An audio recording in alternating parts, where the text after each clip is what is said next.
At ngayon po, naririnig po namin ang malakas na sigaw ng taong bayan laban sa mga pogo. Disguising as legitimate entities, their operations have ventured into illicit areas furthest from gaming, such as financial scamming, money laundering, prostitution, human trafficking, kidnapping, brutal torture, even murder. The grave abuse and disrespect to our system of laws must stop. Kailangan nang itigil ang panggulo nito sa ating lipunan at paglalapastangan sa ating bansa.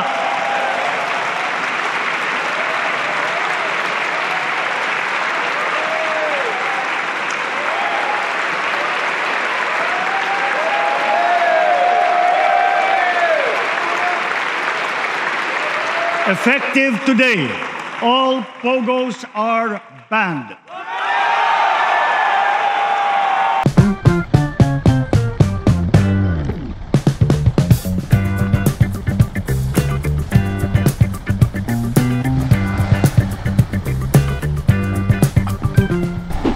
Good day, another vlog na naman tayo mga kabong. Alright, so for today's video, ang katapusan ng Pogo. Alright, taas ang kamay sa mga nanood sa Quadcom, sa Senado ng teleserye ni Alice Guo. Yan, alastik na yan, napaka-trending na trending yan si Alice Guo ng Bamban, mayor ng Bamban. Nako. So ito na. So nag-pronouncement na si BBM ng all pogo are banned, di ba? Yan yung pronouncement niya eh. Pero syempre kailangan yan, meron yung counterpart na sa legislative, no? May batas na specific talaga sa pogo. So panoorin natin si Senator Win Gatchalian na principal author ng prohibition, no? Pagbabawal ng pogo. So panoorin natin at obserbahan nyo rin kung sino yung mga co-sponsor ng batas na to. Alright, Senator Win, take it away. Mr. President, this representation would likewise submit a co-sponsorship speech to be inserted into records, Mr. President. The manifestation of the Majority Leader is hereby noted. Mr. President, I move that we suspend consideration of Senate Bill number 1278. An objection? There being none, the motion is approved. Mr. President, I move that we transfer from the calendar for ordinary business to the calendar for special orders. Committee report number 342 on Senate Bill number 2668. This is the Anti-Pogo Act of 2024. So move, Mr. President. Is there an objection? There being none, motion is approved. Mr. President, I move that we consider Senate Bill number 2868 under Committee Report number 342. An objection? There being none, the motion is approved. Consideration of Senate Bill number 2868 is now in order. The Secretary is directed to read the title of the bill without prejudice, inserting into the record the whole text thereof. An act banning and declaring illegal offshore gaming operations in the Philippines and other corporations related thereto, repealing for the purpose of Republic Act number 11,590, otherwise known as an act taxing Philippine offshore gaming operations and for other purposes. Mr. President, to sponsor the measure, I move to recognize Senator Sherwin Gatchalian, Chairman of the Committee on Ways and Means, to deliver the sponsorship speech, and likewise yield to Senator J.V. Ejercito, the Deputy Majority Leader.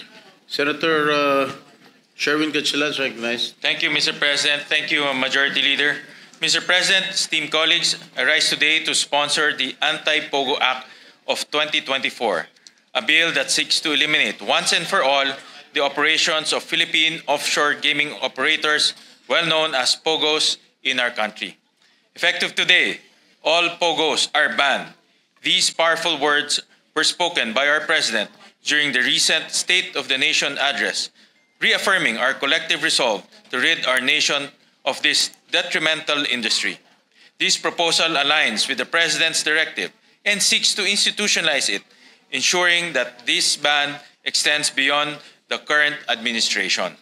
When POGOs first entered our shores in 2016, they came cloaked in promises of economic growth, job creation, foreign investment, and new revenue streams to fuel our nation's development. We welcome them with hope, believing in the opportunities they seem to offer. Yet today, we must confront the reality of those promises. Ano nga ba ang kapalit ng mga pangakong iyon? Over the years, the true cause of POGOs have revealed themselves. A different story emerged, a dark and painful one, written in headlines, crime statistics, and the anguished cries of victims. POGOs have been implicated in a staggering list of criminal activities: human trafficking, torture, sexual exploitation, money laundering, kidnapping, fraud, online scams, tax evasion, and immigration law violation. Lives have been torn apart, futures shattered. In recent years, authorities have conducted several raids on POGO firms, exposing operations with a veneer of luxury that conceals an undercurrent of exploitation. Take, for example, the raid in March on Zunyuan Technology Incorporated in Bamban, Tarlac. This facility became infamous when an abused foreign worker managed to escape and report the disturbing conditions inside the 7.9-hectare compound. Following the raid, authorities rescued over 800 employees, including around 500 foreigners, 427 of them Chinese nationals. After the raid, documents were discovered bearing the name of then Bamban Mayor Alice Guo, who was later found to be the Chinese national Guo Huaping. Her involvement in this POGO operation includes her role as president of Baofu Land, the property on which two POGO firms, Zunyuan and Hongsheng Gaming Technology, operate. Napaniwala tayo na wala daw siyang kinalaman sa POGO, pero ultimo pati pangalan niya, pineke niya para magpanggap na Pilipino at magsilbi kuno sa mga taga Bamban. While investigations into Zunyuan Technology Incorporated continued, authorities uncovered yet another illegal POGO hub, this time in Porac, Pampanga. This massive 10-hectare property known as Lucky South 99 held 46 buildings and luxurious facilities, including a golf course. Here, a total of 186 foreign and Filipino workers were apprehended. One of the key players identified as Cassandra Ong, who was later discovered to be connected to Guo Huaping. Sa gitna ng mga naganap na raids sa loob ng compound, ilang nakakakilabot na mga eksena ang natuklasan ng mga otoridad. Mga biktimang natagpuan na may bakas ng torture. Sa isang kwarto, natuklasan ang isa pang biktima, bugbog at nakakadena sa frame ng kama, tila ginawang bilanggo ng walang kalaban-laban. Ayon din sa mga testamento ng mga biktima, mayroon di umanong mga bangkay ng mga pinaslang na mga individual sa paligid ng Lucky South 99. Apart from these scenes, they have also turned the Philippines into a haven for money laundering, using our nation as a front for legalizing funds to legitimize funds tainted by illegal activities. Sa ganitong paraan, hindi lang tayo pinaglalaroan, inalipusta rin nila ang ating bansa bilang daluyan ng kanilang maruming pera. Ilan lamang ito sa napakaraming raid at operasyon na nagbukas ng mas malalim na sugat sa ating lipunan.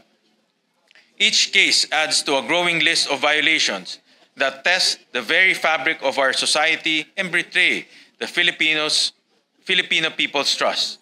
This is a reality we can no longer ignore. Mr. President, while some may argue that POGOs bring economic benefits, the numbers tell a different story.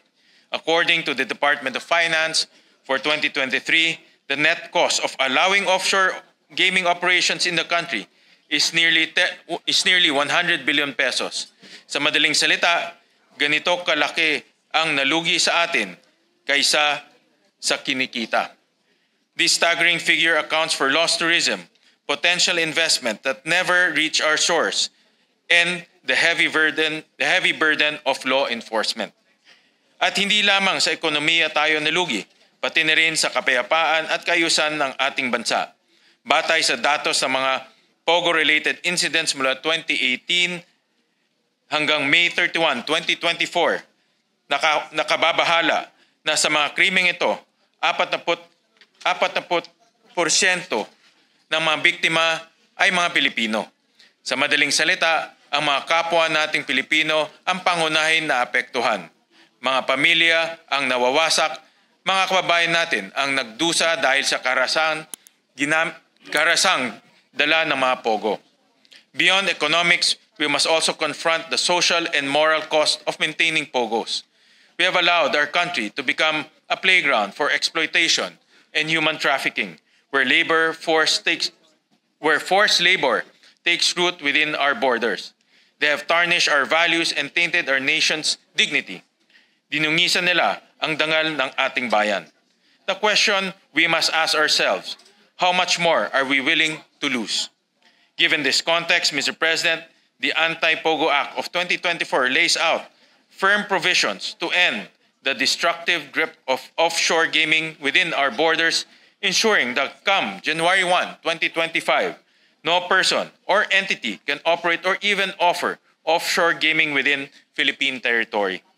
To secure this ban, we prohibit and penalize the following acts: the establishment, operation, or conduct of offshore gaming in the Philippines, any acceptance of betting or gambling linked to these operations, acting as gaming content provider or accredited service provider for POGOs, creation and operation of a POGO hub or POGO site in the Philippines, possession of any gaming equipment or gaming paraphernalia for offshore gaming, and any act of aiding, protecting, or abetting the conduct of any act or activity prohibited under this measure.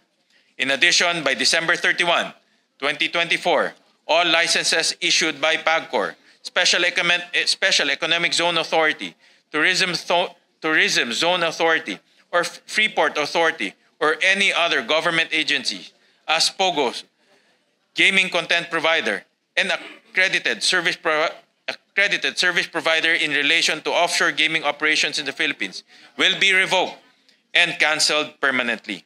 This blanket revocation underscores that there is no longer any room for offshore gaming within our borders. Under this bill, all alien employment permits issued by the Department of Labor and Employment, as well as any visa or work permit issued by the Bureau of Immigration or other visa-issuing agencies for individuals involved in offshore gaming operations are hereby withdrawn, revoked, or canceled permanently. Additionally, this bill holds these operators accountable.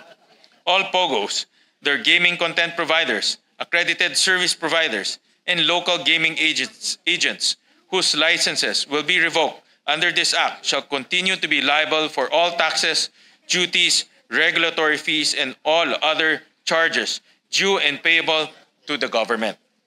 Hindi sila pwedeng basta-basta na lang maglaho at maiwan ang mga utang sa gobyerno at ang pinsalang kanilang idinulot sa ating bansa. Further, under this bill, violations of any provisions of this measure shall constitute unlawful activity under Republic Act Number 9160, otherwise known as Anti-Money Laundering Act of 2001, as amended. The bill also strictly prohibits any person or entity to recruit any Filipino or foreigner for purposes of offshore gaming operations in the Philippines. This provision firmly anchors itself in Section 4 of Republic Act Number 10364, otherwise known as the Expanded Anti-Trafficking in Persons Act of 2012, and those who violate it will face the full force of the law. This will put a decisive stop to the exploitation that POGOs had bred. This measure likewise mandates the Department of Labor and Employment to work closely with the Technical Education and Skills Development Authority, Department of Information and Communications Technology, Department of Trade and Industry, Commission on Higher Education, and other relevant agencies to provide support for the transition of affected Filipino workers.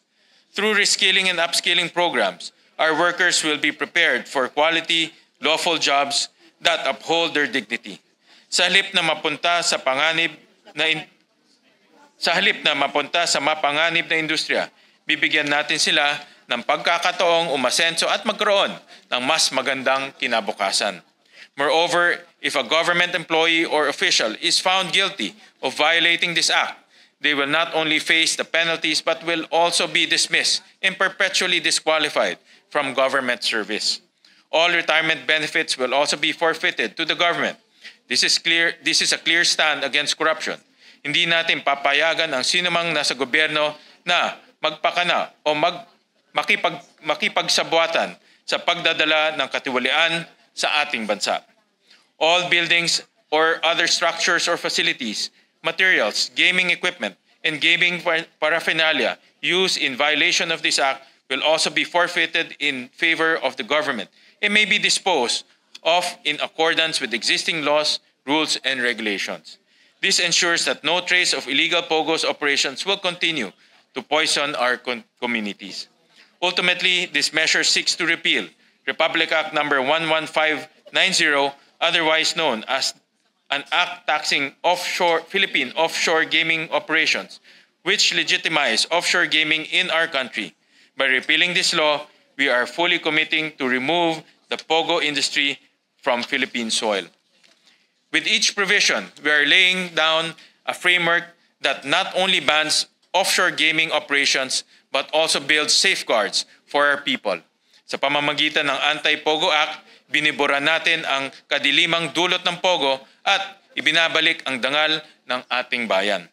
At this point, allow me to express my gratitude to the co-authors of this measure, Senator Bongo and Senator Joel Villanueva, for their invaluable contributions in drafting this significant piece of legislation.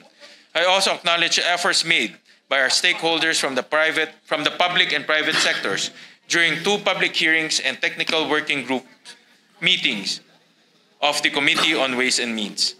Mr. President, let us remember that the victims are not just numbers in crime reports or faceless statistics.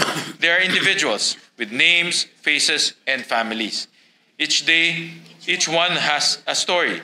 Each one deserves justice. It is a travesty to stand by and do nothing. It is incumbent upon this august body to take decisive action to end the cycle of crimes and injustice that POGOs have brought upon our shores. This bill is more than just a piece of legislation. It is the voice of the Filipino people, united in one demand: ban POGOs once and for all. Together, let us uphold this mandate and restore integrity, dignity, and peace to our nation. Thank you, Mr. President. Thank you, Senator Gatchalian, Majority Leader. Mr. President, Senator Lauren Legarda would like to insert her co-sponsorship speech into the records. The co-sponsorship speech of Senator Legarda is hereby inserted into the records. So noted. Mr. President, next to deliver his co-sponsorship speech is Senator Joel Villanueva. I move that he be recognized. Senator Villanueva is recognized. Thank you very much, Mr. President, Majority Leader. Esteemed colleagues, blessed afternoon to all of you. It is my honor and privilege to co-sponsor Senate Bill number 2868 under Committee Report number 342, or the Anti-POGO Act of 2024.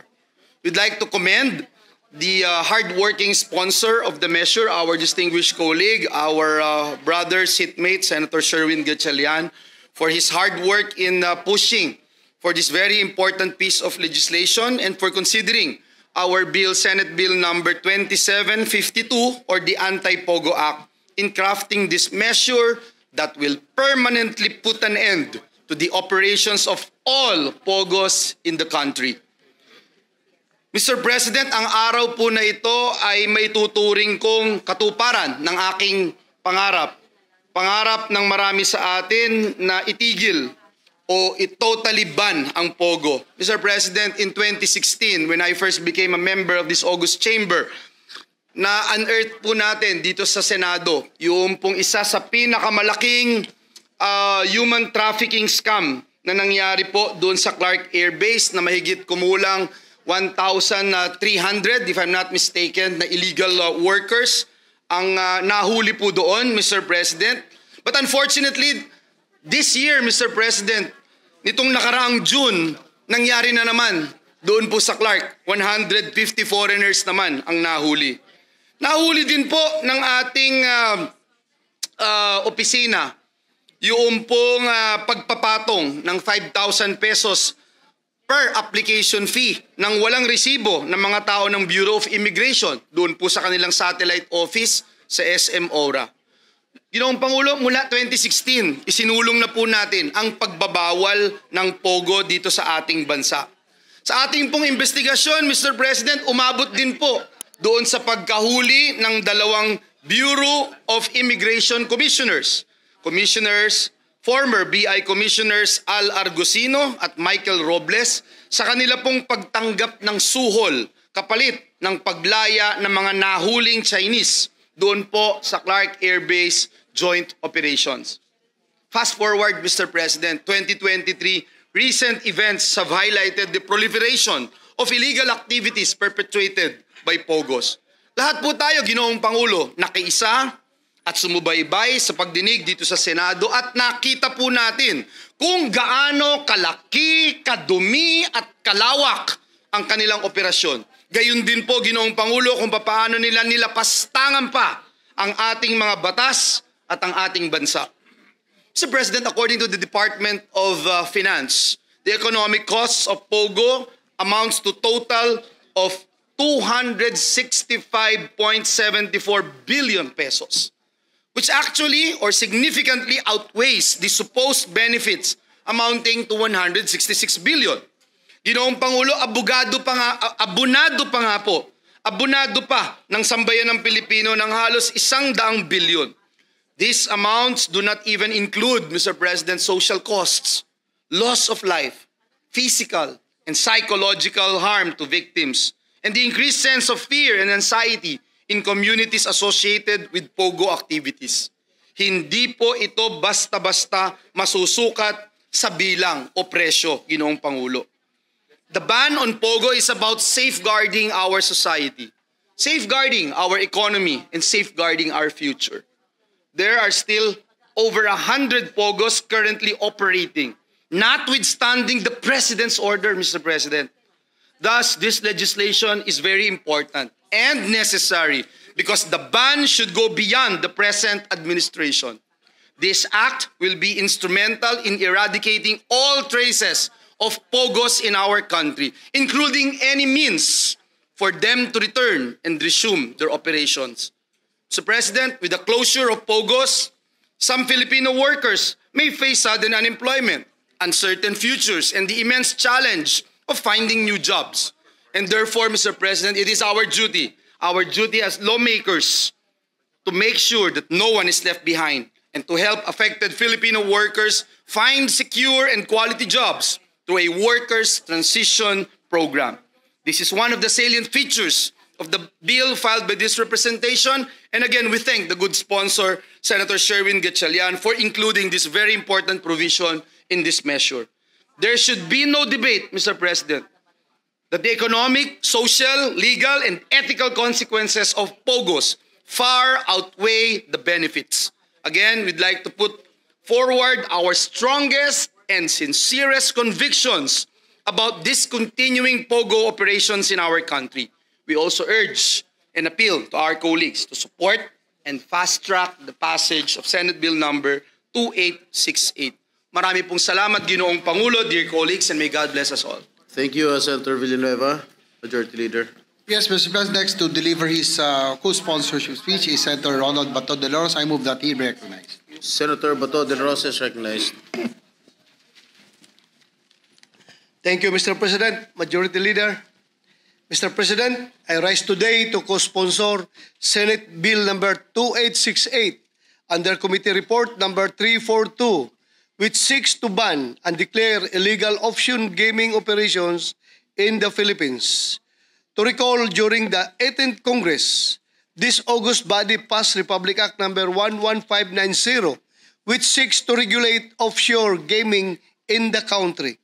A legislative measure which we envision to provide employment to Filipinos and as an additional source of revenue to the government during the time when our country was recovering from the looming effects of the COVID-19 pandemic.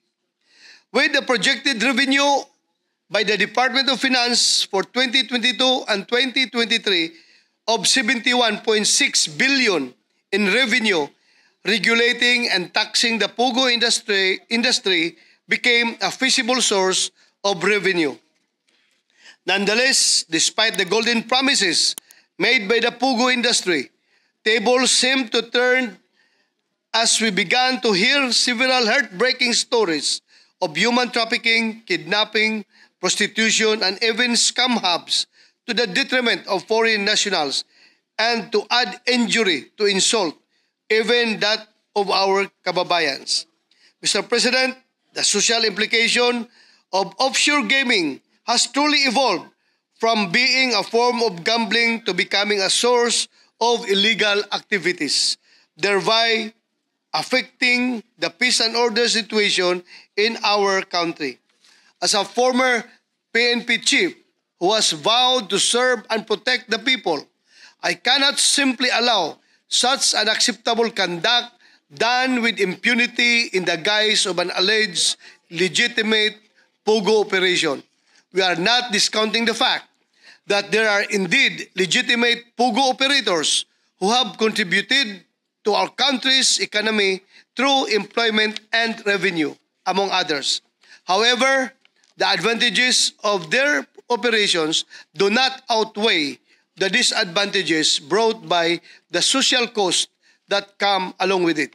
Mr. President, katulad po na nakasaad din sa committee report ng inyong Committee on Public Order and Dangerous Drugs, the committee would like to believe that the lives and safety of our fellow Filipinos will always outweigh the revenues that POGOs bring. Ironically, Filipinos are not allowed to bet on POGOs, and yet criminality does not discriminate among nationalities. At the end of the day, the question remains, is it all worth it?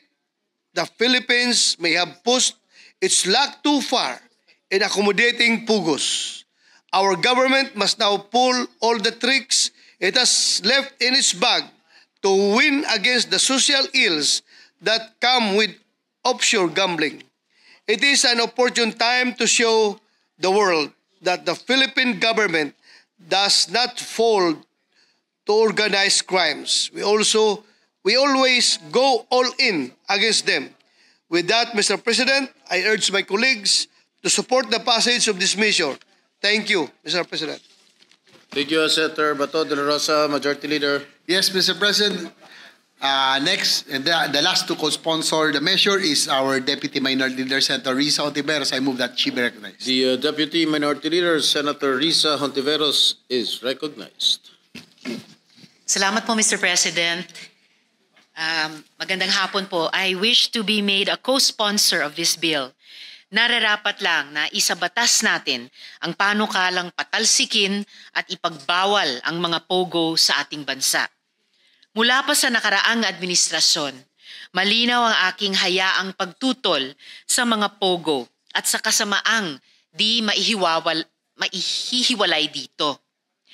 Nangako sila ng trabaho at tulong, pero ang tunay nilang dala, karumal-dumal na panloloko, abuso at panganib, di lang sa mga Pilipino, kundi pati sa pambansang kaayusan at seguridad. Nagkamali ang dating Pangulong Rodrigo Duterte sa buong loob at walang alinlangang pagpapapasok ng POGO. Pagkatapos ng halos 4 na taong investigasyon ng Committee on Women, Children, Family Relations and Gender Equality sa Pastilla Scam, korupsyon, tax evasion, kidnapping, torture, prostitution at human trafficking na lumaganap sa suklob ng mga POGO, malinaw na wala silang lugar sa ating lipunan. Ayon sa Presidente, banned na lahat ng POGO. Pero lumabas na noong una, marami pa ring exception at butas sa executive order na inilabas. Mabuti naman na iwinasto ito ng Office of the Executive Secretary. Pero kailangan ng batas para bigyang ngipin ang utos na ito. I hope this bill is clear enough to put an end to all iterations of POGOs, IGLs, or such entities by any other name. At the proper time, I will introduce amendments to provide stiffer penalties to government officials who aid and abet the continued operations of these POGOs. Nagpapasalamat po ako sa mga may akda ng panukalang ito. Special mention sa aking POGO-busting partner na si Senator Sherwin at umaasa ako sa mabilis na pag-aproba nito. Salamat po, Mr. President. Thank you, Senator Risa. So, ayun na nga, napanood nyo? Naobserbahan nyo ba yung mga co-sponsor, no? Ako, tumaas talaga yung kilay ko. Narinig ko yung co-sponsor na si Bongo at saka si Bato de la Rosa. Tumaas yung kilay ko. Kasi talagang tumaas, ganun, no? Bakit? Kasi yung administrasyon ni Duterte, itong si Bongo at saka si de la Rosa, yan yung mga nag-push ng ng Pogo, diba? Sila yung mga nakinabang dyan, di ba? Ang bali-balita pa nga dyan na yung binibigay na reward money, no, sa tukhang, sa drug war nila ay galing di umano sa Pogo. Yan. O kung galing yan sa Pogo, di nakinabang yan. Nakinabang, literal talaga na nakinabang sila. Kasi back then, malabo pa talaga yung polisiya tungkol sa Pogo ngayon, no, nagkaroon ng specific na batas na nababalangkasin, no, ng Senate sa pangunguna ni Win Gatchalian. Biruin mo, yung mga nakinabang sa Pogo, si Bongo tsaka si Bato, sila pa yung co-sponsor. Bakit? Siyempre, mag-e-election na, no? Mag-e-election na. Magiging nila yan, parang propaganda nila yan na yan, maraming naghirap na Pilipino, nanakawan yung Pilipinas ng daang bilyong piso. Ngayon, nandito tayo ngayon, nag-co-sponsor tayo para tuluyan ng buwagin o hinto ang Pogo. Pero sabi nga, sila yung nakinabang, diba? Ngayon, tayo naman mga tatanga-tangang mga botante, ang galing naman, diba? Galing naman ni Bongo tsaka ni De La Rosa. Boto ko kaya to, diba? Nako, mag-isip-isip naman tayo kahit pa paano, no? Itong si Bongo tsaka si Bato, publicly naman they openly say na sinusuportahan nila si Duterte, no? Hindi ko na rinig yan na inuna yung mga constituents nila, yung mga bumoto sa kanila. Laging to the rescue kay Duterte, di ba? Pansinin nyo yung hearing ni Robin Padilla. Si Robin Padilla, Duterte din yan, no? Inuuna nila sa Duterte nung nagkaroon ng raid do sa Maikay Kibuloy na tropa ni Duterte, di ba? To the rescue yan sila, nagkaroon ng Senate investigation. Bato, Bongo, si Robin, tatlo yan nandun to the rescue. And then kung papansinin mo, si Michael Yang, ang dulo ng Pogo, Michael Yang, no? Parmali, Pogo, Parmali, war on drugs, yung droga. Ang pulot dulo yan, Michael Yang, na best friend, no, ni Duterte. So yun, maging matalino tayo sa susunod na election. Yun lang, kung nagustuhan yung content for today, consider to subscribe and hit that notification bell. Alright, see you in the next video.